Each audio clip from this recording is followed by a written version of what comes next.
All right. So it looks like our guest is ready to go here.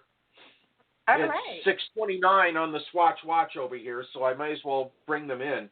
I'll let you do the intro because you went ahead and brought them in. I'll let you introduce them. Okay. Hey, Mark, you there? I am. How are you all? Welcome to the show. Thanks for having me. Well, when I meant bring them in, I meant to build him up for a second and bring him in so everybody can know. See, I'm kind of doing training, so that's okay. Okay. Anyway, so Mark Pukita, he's from Ohio, and you're out of Dublin? Yeah, Columbus, a northwest suburb of Columbus, Ohio. Okay. And you are running for U.S. Senate in 2022. You're getting an early start. Right. And I need it because Rob Portman, who's the sitting senator and is a Republican, so I'm an insurgent candidate, as they would say in Washington, has about a $3.8 million start on me. Yeah. So I knew I had to get started early to be able to generate name recognition and an organization and donations. Yeah, kind of build up your movement. Exactly.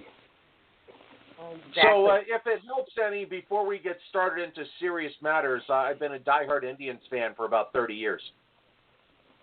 That's great, because I am too. And I also love the Browns, but the Browns don't love the fan base. They just can't seem to get it together. But maybe this year. So, I've always said that the reason why the Browns haven't been able to figure it out on the field is the fact that they haven't even decided to pick out a mascot for their helmets. Until they can put a logo on their helmet, and they can't even get that right, because I'm sorry, a brown helmet in reading the internet isn't exactly enticing to hey, I got to go follow this team. Now, that is not something I've heard before, but that could be it. Maybe that's it. Yeah, get your logo fixed. We'll talk. I'm sorry. Doo-doo brown doesn't exactly work on a helmet. Right. I'll have to talk to them about that. So I'm sure they'll take. I'm sure they'll might take just somebody in the Senate to help them with that. Yeah, exactly. Let's hope so. So I'm out of Vegas, so we have our Raiders coming here. Not that I'm thrilled about it, but at least we have it, I guess. But this brings up a question, I guess. I'll segue into what we politically, and we can segue out of sports from this. But the way that Ohio's population has been declining, would you say that the sports teams there are considerably stable? Because I see the Raiders moving here from Oakland, and there are other cities that have more population. And I just can't at some point see that sustainable if Cleveland is losing, 100,000 or 80,000 people a year. And I know some people eventually move there and people have families, but if people are moving south, I would assume eventually that a team could be swayed into going to a San Antonio or a Charlotte, North Carolina or something. So what can we do to keep Ohio's population stable? I do not know specifically those numbers. I do know that Cleveland's population was declining. Columbus is the largest city now in Ohio. Right. They used to go back and forth. It had to do with, counting the metropolitan area and all that. I think as an entrepreneur, I believe that jobs fix all problems. In the entrepreneurial world, we say to one another that revenue solves all problems. Correct. in the community, jobs solve all problems, because even if you don't manage the community well, if you're increasing jobs, you're increasing the tax base, and you can hide some errors. But if you're losing jobs and you're losing tax base, you have a problem. Correct. And the economy right now in Ohio is very, very strong, as it is around the country. Even in some of the more depressed areas, the unemployment rate is well under 5%, which is astounding compared to what it was during the Obama years. Correct. So what I would say is that all of this is tied together. If we can keep the economy strong, if we can provide a good base of jobs, and we can see wage increases that are based on the free market, those teams won't leave because they won't have to leave.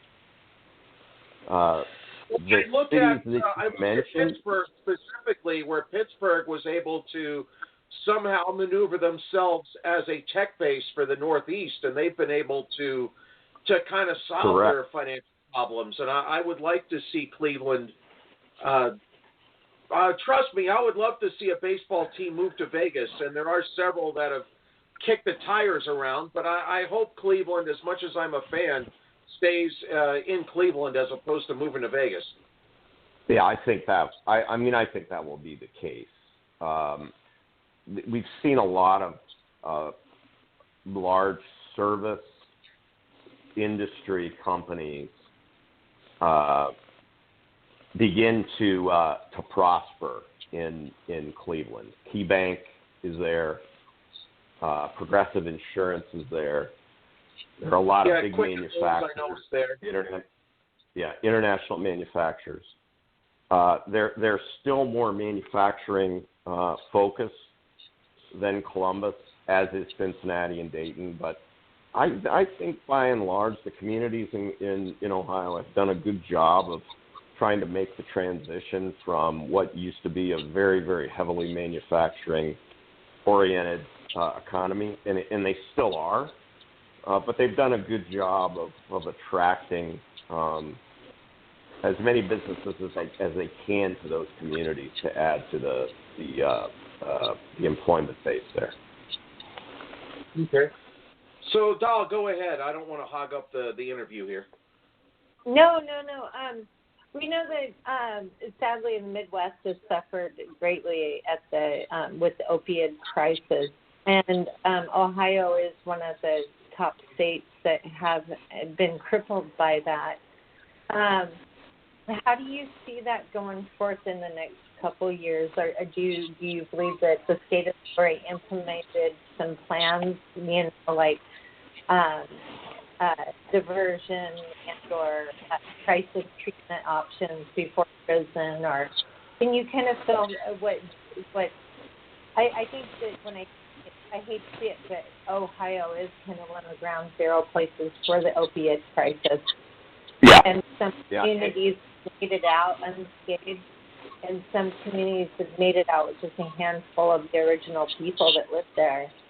Can you share some of that? I mean, how you would go forth with that and how that affects your business as an entrepreneur or your daily life as an Ohioan? Right. So,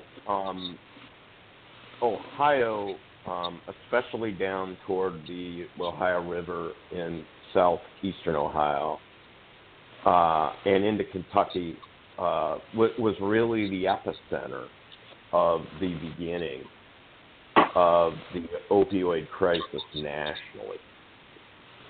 If you've read any of the popular books on the crisis, including Hillbilly Elegy and a number of the others, you'll find that there were a few doctors in like Portsmouth, Ohio, that just ran the table on prescribing opioids. They were basically pill distribution factories, and it really has reverberated not only across Ohio but across the country.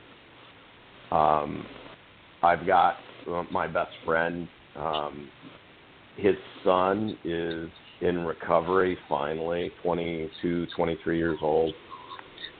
6 of his high school friends, I mean, he went to their funerals from overdoses. I think it's an issue that is hit, has touched literally every family in Ohio in some way, shape, or form. Yeah. And I believe, countrywide, I don't know anybody that hasn't affected these days.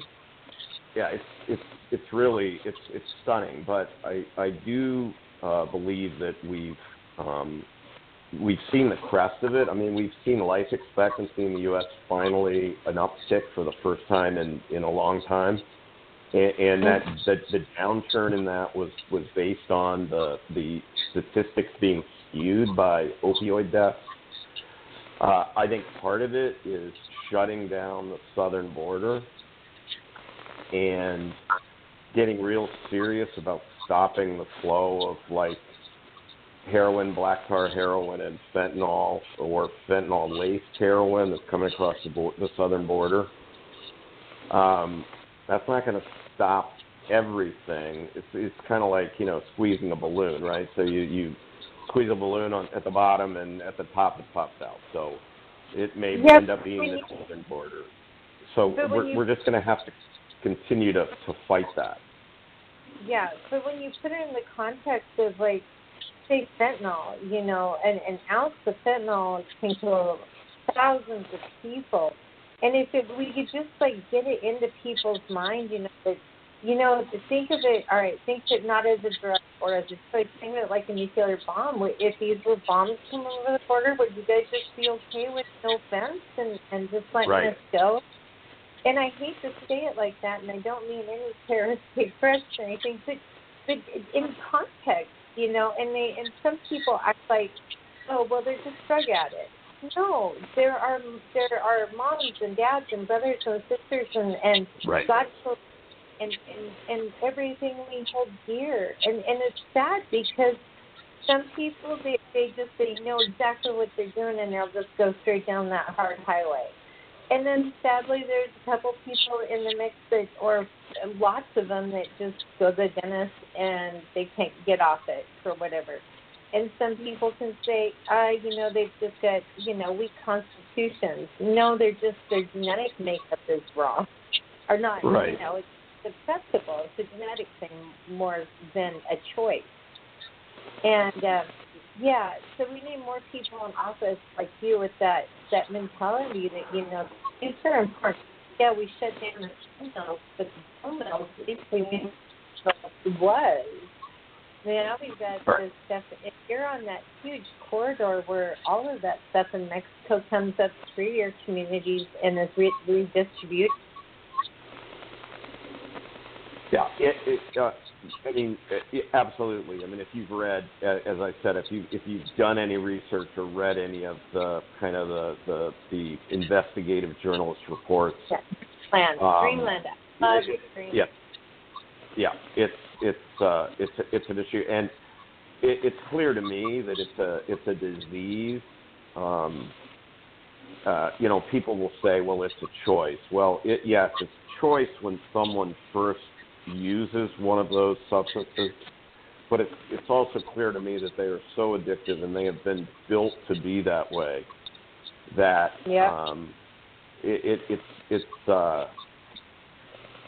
it's unfortunate, but I think we've turned the corner. I'd like to think we've turned the corner on it, but there were times we had 25 deaths in a month or more, just in the Columbus area alone, Franklin County, from badly fentanyl-laced heroin, right? 25 deaths just from that alone. which is unacceptable. But I think that law enforcement has done a great job with the distribution to officers and EMS and fire services with Narcan, or I forget the actual pharmaceutical name, but it's the drug that reverses the effect of the opioid almost immediately. And my friend's son, twice had to be literally brought back from the death or the edge of death with those products. So I'm intimately knowledgeable about the issue and how it affects people and what it does to their life. And I think that's a big thing for people now, because it is something that they see that, they like I said, they're seeing their loved ones and stuff dealing with this. And some communities can't even relate to that. But I live both in Alaska and in Northwest Washington State. In Washington State, they, if you have less than 2 grams of heroin on you, you're okay. And they're okay with, they've thrown aside vagrancy laws and the moral bankruptcy and decay of the community as a whole is just, it's demoralizing. And it's sad because this is like a huge population of young people that should be going to college right now, should be, having fun at the lake at the summer, not standing in dirty clothes on the corner with writing on a box. So I think it's important that people keep their minds, and stuff on the prize, and it's important for people that are helping, like yourself, to step up in your community and run for office, to remember those people once you get in and, come up with a type of standardized, they want to offer illegals everything. Why can't we offer free rehab to everybody in our constituents? Right. Our tax-paying constituents, U.S. citizens only. That in my mind would be a high return on investment dollars. It would be, and or tax breaks for families that have to pay for rehab. It is. I have a son who we paid for rehab, and thank you God, 2 years he's clean. But between rehab and $70,000 in dental implants so that he could start his life over, and he's a good kid. And he was a good kid when he was addict, but it just breaks your heart. But, when I cashed out educational funds to pay for rehab and stuff, I had ended up having to pay taxes because I pulled them out and didn't use them for education. And it's a big slap in the face. It's like, well, and then here's my kid in rehab, and there's kids cycling in. I say kids, he's 25. But there's other people cycling in and out on Medicaid with they're like, oh, yeah, they pick me up, I come here. And it's like, okay, we just, put all of our eggs in the basket, and this is really important to us, And it is sad because I have to fly him from Alaska to Washington State to get his medication because they won't give that medication in our rural communities. So, so it's just this one financial hardship after another. So you're talking about Suboxone or something like that. Yeah. He has to go to the addiction doctor, and he's got to go to those meetings and everything. In 2 years, he's just been a model, citizen, and he's found his way back to God, and he's got a real good peer group and stuff. But And it was hard to talk about in the beginning as a parent. Nobody wants to admit that. But he went and got a root canal, and after that root canal, he couldn't think of anything else but the medication, and it just was the most heartbreaking thing. And you bury your child 100 times in your mind. Every time the phone rings, you're like, okay, this is it. This is it. And you just live like that. You're haunted. And stuff. I didn't mean to railroad the show and talk about that, but it is a huge, huge a deal for Americans. And it's like I said, you know, we've got families cashing out education bonds and stuff and investments in 401ks to send their kids to rehab, but there's no tax kickback or no, you know, deduction or anything. It's just tax penalties the whole way. Right. So well, it'd be nice, you know, yeah. have And I don't want to try to make this. I'm not intentionally making this political, but you know, there's a certain portion of those who use substances like that who do it because they need an outlet from feeling that their life is hopeless or there's no future for them. Mm-hmm. And I feel like I was watching the Democrat debate before I came on. And if you listen to those people on stage, you would think that we were a fourth world country with no jobs, no economic growth,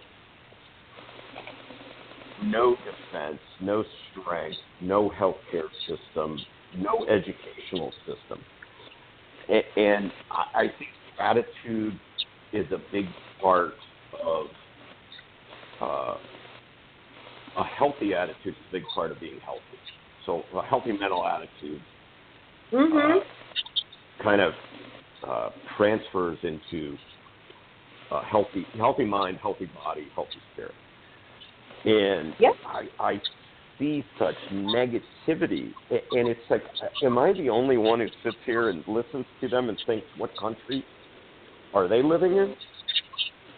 Because exactly. I think, you know, I'm 61 years old. I think that we're in a pretty good spot right now.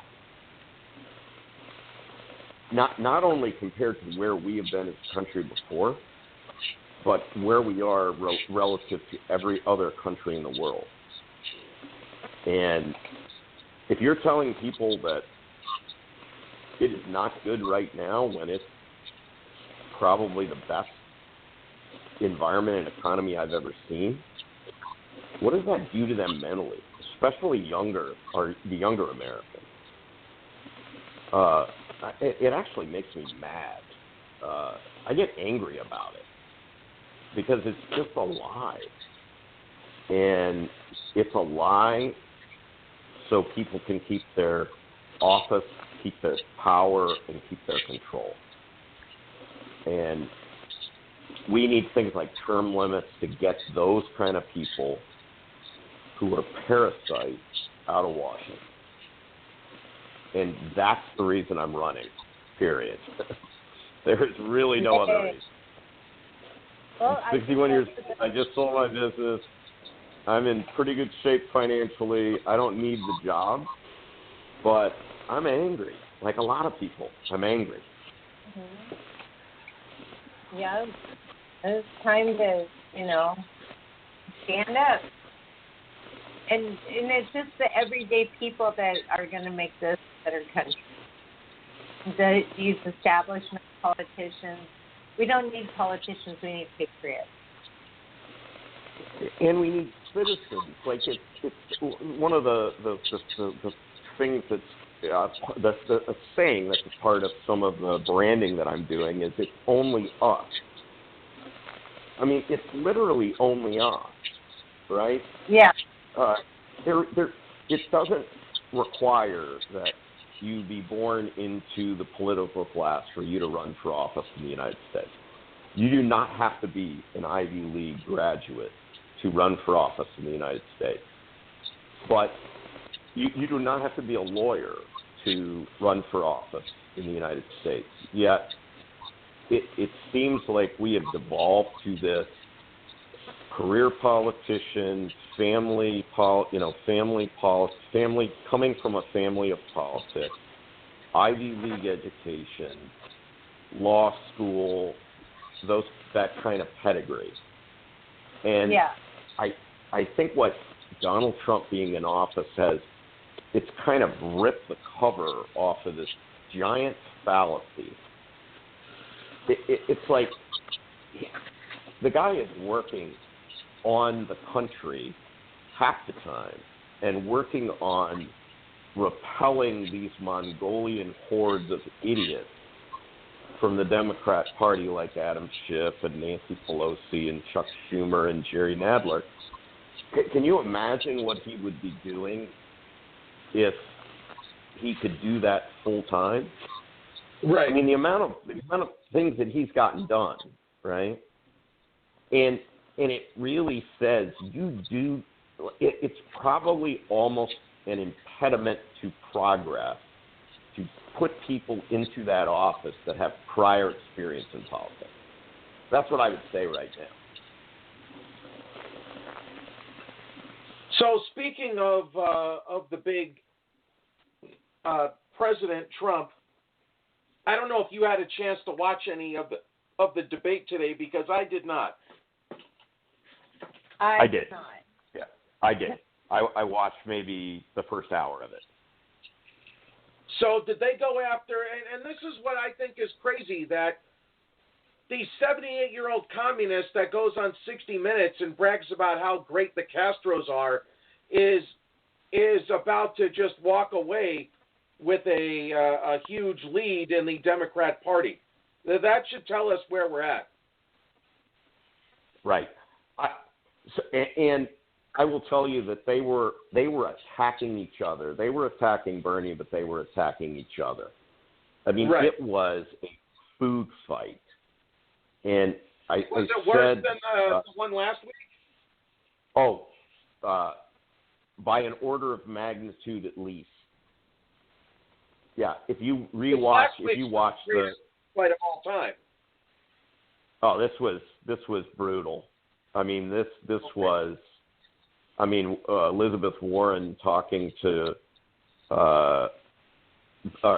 calling out Bloomberg in very specific language about how he talked about women and what he said about them, and I mean, and about.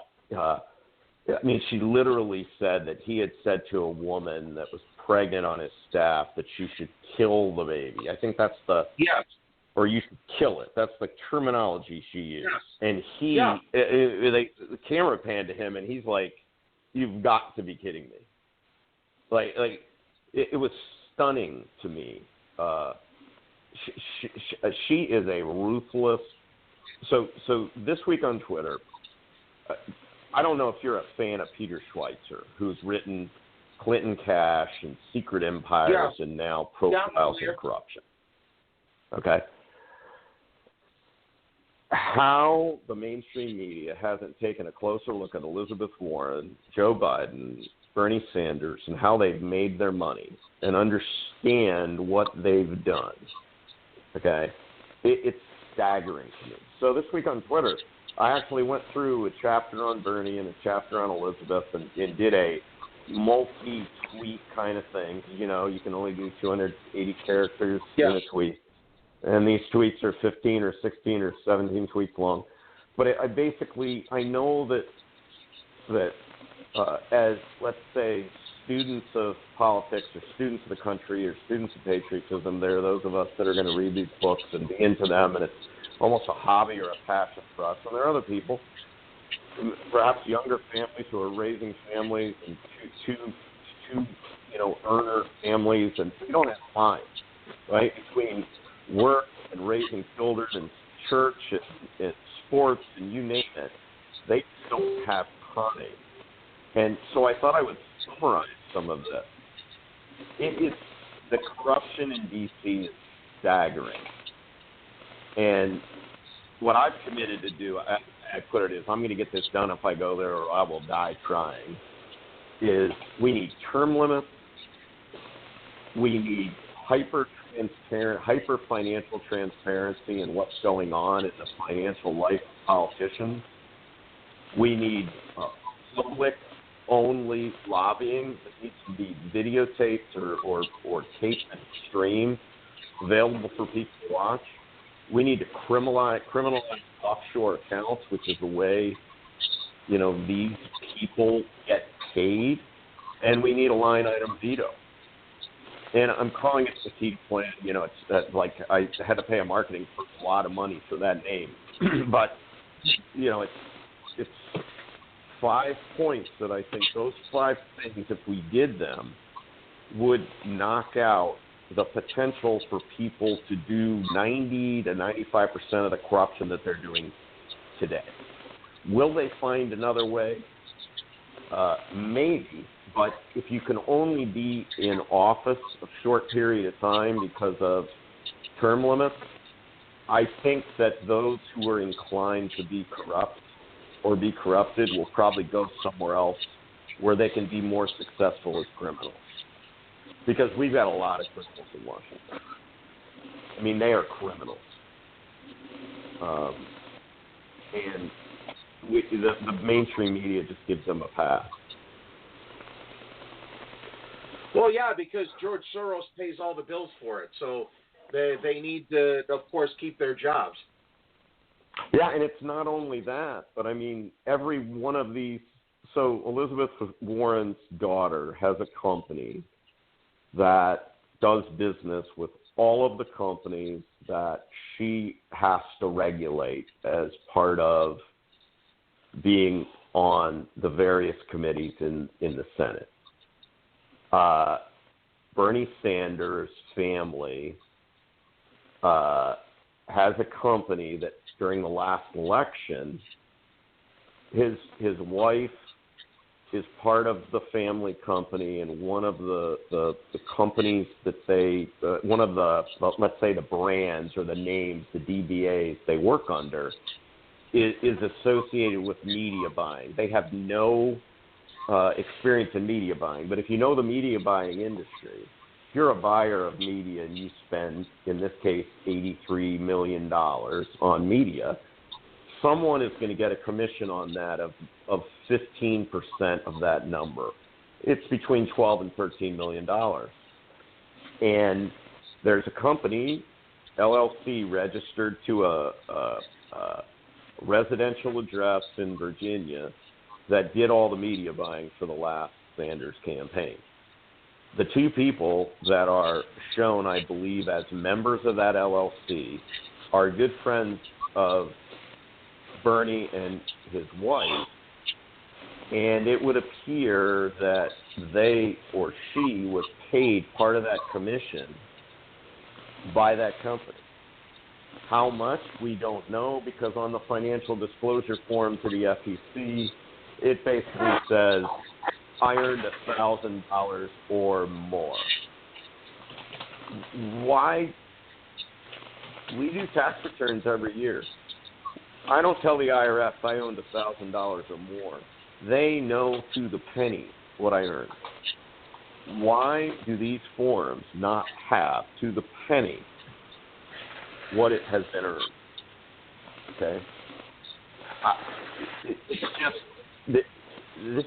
this is Elizabeth Warren likes to say that the game is rigged against middle Americans. What I would say is if you read these books and you understand what she's been doing, she's rigged the game for herself.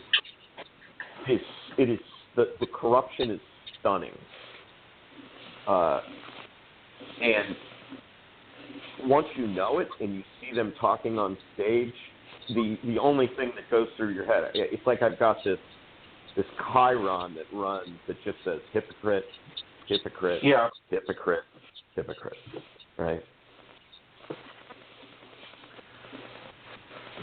So, well, I have to admit, I did like when Doomberg hit Bernie last time with, you have 3 houses, and then Bernie's right. I have a vacation house. Who doesn't have a vacation house? Camp. No, he called it a camp. Yes. He called it a camp. Yeah, but Doomberg called it a vacation house. Yeah.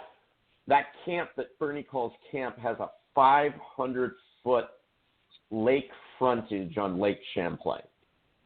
Okay? if you know anything about the property in that area, that is an amazing amount of lake frontage, and homes there are astronomically expensive. Right. And they can't explain how they paid for that house. His wife said she sold the property with her brother. If you go back and look at the property records, which Peter Schweitzer and his staff did, they can only come up with $150,000 of a $750,000 purchase. So there's one of the things that I found in reading the book and doing some searches myself to figure out whether the material in the book was correct is that Sanders especially has been incredibly secretive about his money and how he made his money. And it would appear it's all these side companies owned by family members who do not have to report to the House or the Senate or the SEC. It's kind of off balance sheet. Kids don't have to report. It's like Joe Biden and Hunter Biden. I mean, I could go on and on and on. This is something that I'm passionate about, and I want to fix in Washington. I want to go there and end this corruption. I want to go there and ruin. Remember the Clint Eastwood? Clint Eastwood was a Dirty Harry, Make My Day. I want to go make some days for people. And I don't think it's only on one side of the aisle. Okay? I'm going to be brutally honest about that. I think that if we put 5 rules in place that I talked about, you would probably have a lot of people on both sides of the aisle resigning rather than subjecting themselves to that what I call hyper financial transparency. Because they'd either end up extremely embarrassed or in jail.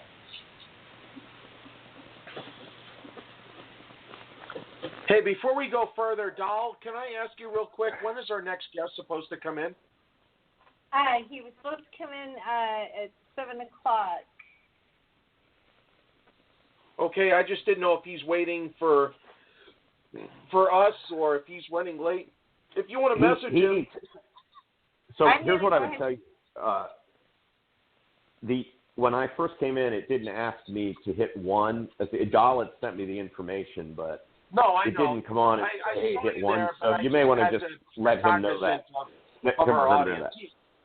Yeah, Charlie called in last week, so he's a professional with us here. Oh, he's a pro. Yeah. So from what I'm gathering here, the biggest idiot in the debate today, and there's Charlie now. The biggest debate loser was Creepy Joe again. He looked in the camera and said that almost half the United States population was killed by guns in 2007. Yeah, 150 million people since 2007.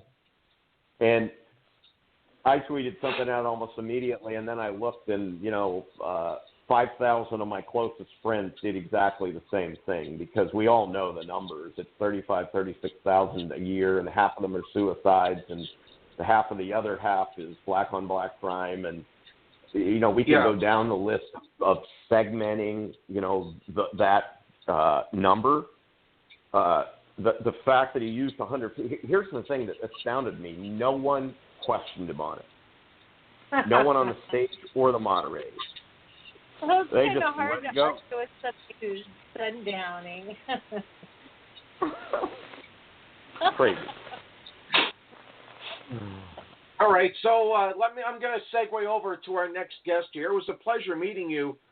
Where can we find out more information about you?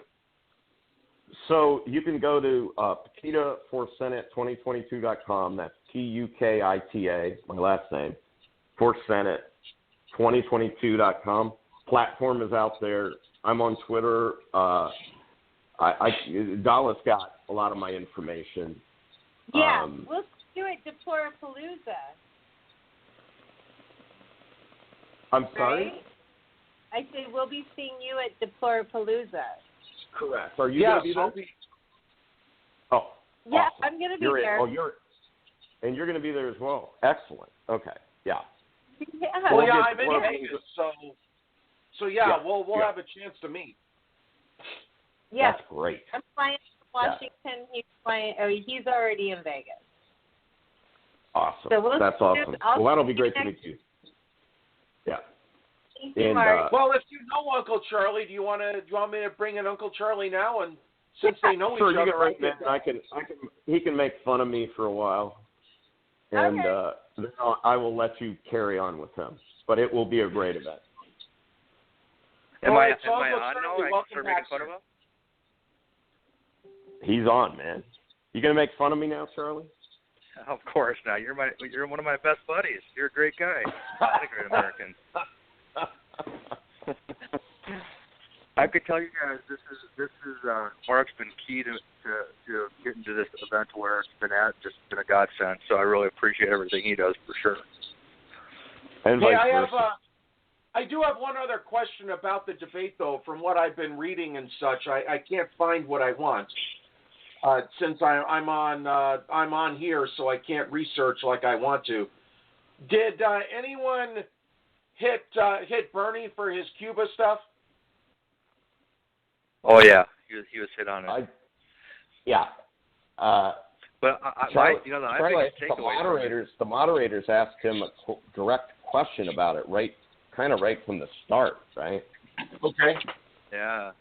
But my biggest takeaway from this thing is how many times that they said that our allies are going to be responsible for every problem our country or the world has, and the only thing we're going to be responsible for is taking all the people in that the other countries don't want. So it's really funny that how simple all these problems are going to be, that they're going to just convene the allies and they're going to solve it. And that's it. Well, it seems to me if that would have worked, it would have worked 10 or 20 years ago. Well, it would have worked, I guess, during the Obama years they could have tried it, but now it's too late. Right. So, but there are 29 cases of some weird flu going around in America, so everyone's panicking about that. See, I'm one of those holistic people, and I've been doubling up and stuff on vitamin C and D and zinc and whatnot, so I'm not going to stress over it.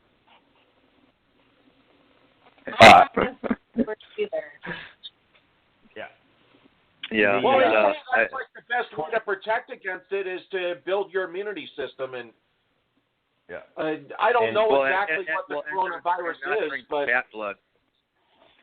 That's true too. I think 29,000 people have died from the regular flu this season so far. It will be really interesting to see what this looks like in terms of that kind of infection curve. And I was reading today that there are many epidemiologists think that the sooner we have spring, the better, because that will start to naturally, like typically people don't get the flu in the middle of the summer, right? So no. Flu season, we've had a very, very mild winter here in Columbus. And if spring comes early, that will help kind of defeat or slow or kill this thing, if you will, at least for this season. And hopefully vaccines get developed before next season. So we should all pray that, I don't know if the groundhog, were we supposed to have a short winter or a long winter? I forget how that went. But hopefully we have a short winter and it gets warm fast and we get this thing behind us. Well, I'm in Vegas, so the winters here don't get terrible at all. Right. So you should be in good shape. So speaking of which, because you're in Ohio, we have the big league weekend coming up this weekend here in Vegas. The Indians are playing the A's over by the Red Rock this weekend. Oh, really? That I didn't know. Well, all I can say is go Tribe. And we'll see how the season goes. So Yeah, I'll bow out here, and I'll let you talk to Charlie about the Florida. Yeah, so we'll get to talk more about that there. next week. We will meet there. I'm speaking there. Charlie's done a great job of organizing this. It's going to be a great event. The lineup that he has put together is amazing. So it should be a good time. A great time to get together with like-minded people and really share some great ideas, some enthusiasm, and figure out where we need to focus our energies between beginning of March and November 3rd. Correct. Absolutely. Okay, well, it was a pleasure meeting you here, and I guess we'll talk next week. Absolutely. Thank you, Mark. Okay, bye-bye, though. See you next week.